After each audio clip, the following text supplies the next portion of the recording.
crypto with Danny, and it's Danny here, no less. Guys, kind of just highlighted to the world why Bitcoin. I'm going to walk you through what's been happening, and it's kind of funny. No, it's not funny. Well, it is funny. It's kind of funny how they thought they could manipulate Bitcoin or seize Bitcoin or stop Bitcoin, and now the whole world is being shown why Bitcoin. This is the value of Bitcoin that no one understands, because they can hold their euros in their hand. So let's just rewind a little bit and we'll start at the beginning and I'll take you through. So over the last 2 years, we've gone through a rough old patch, and governments have had to use what are called emergency powers, which just means no courts of law needed. We can just pretty much be free rein to do what we want.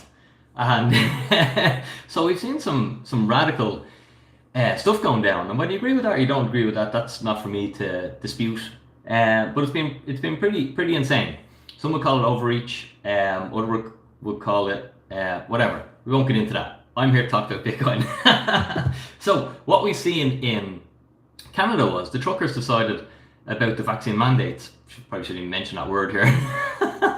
and their bank accounts got seized or suspended or blocked.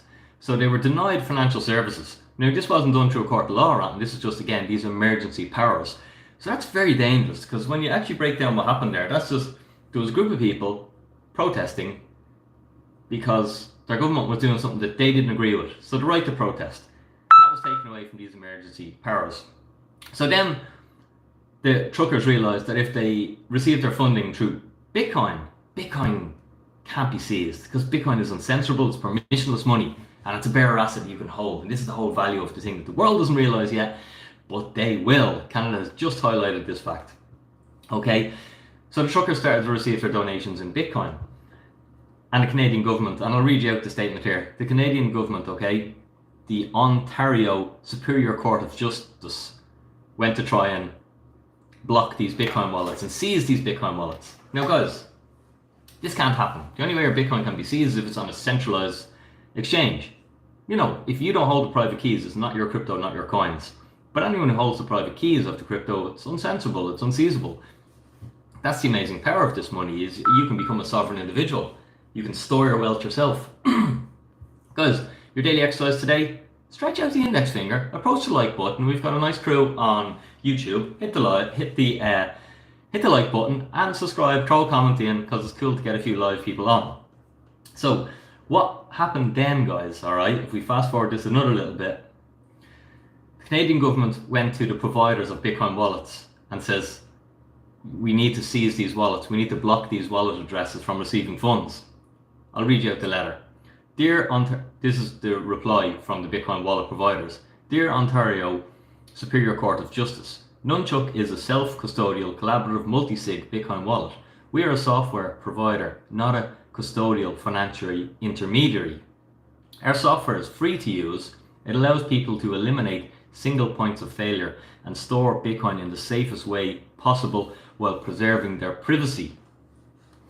We do not collect any user identification beyond an email address. We also do not hold any keys. Therefore, we cannot freeze our users' assets. We cannot prevent them from being moved.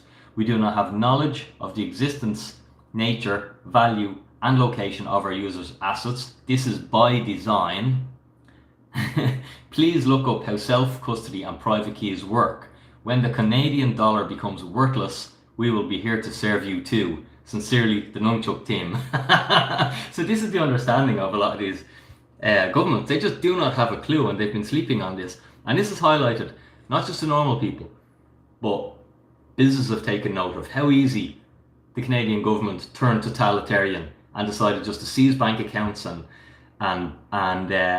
seize funds. Like, that's, if you break that down, those people worked for a living, and their right to feed their family was just taken away because they had a difference in opinion.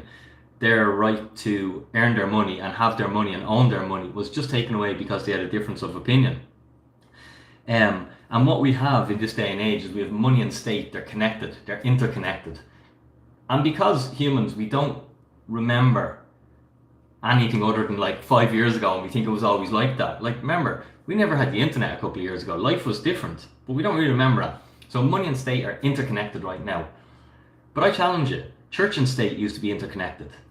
They were one and the same. okay? About 100 years ago, and up until, I don't know, when church and state broke. But that was the way it was forever, and we could never imagine life without church and state being interconnected. But we've now seen the error in those ways, and that was a disaster, okay? And the same will be realised with money and state, that I think they're going to disconnect, because it's only in recent history that this has been the way it's been. This hasn't been the way forever.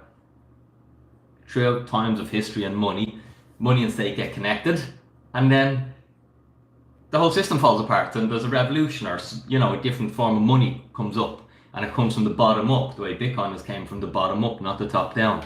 And I believe that's the way this is going to go. So with Bitcoin, you get to hold your own money. It's money that you own, so you can become sovereign, and it's permissionless money. So it's really, really cool.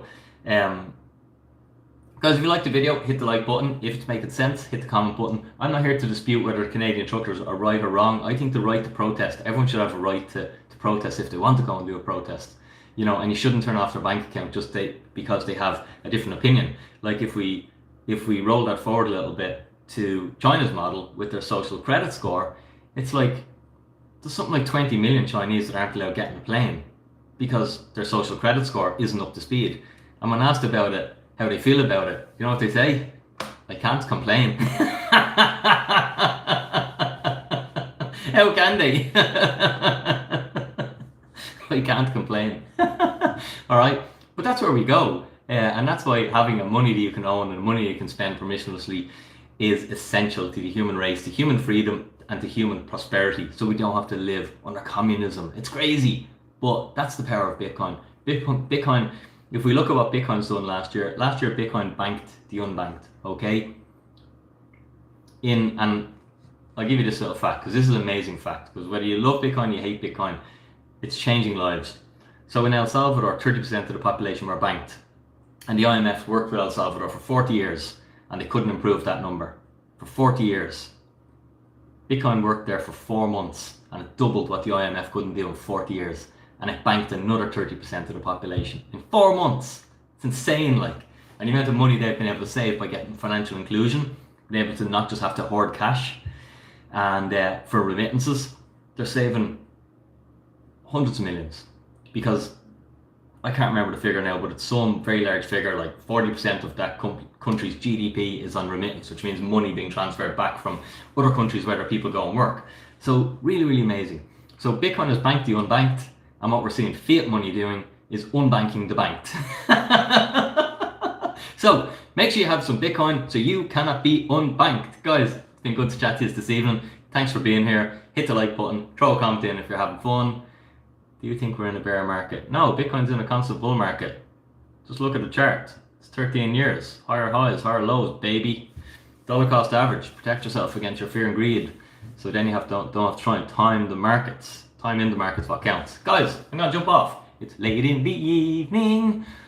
But yeah, Bitcoin can't be stopped. Dinny out.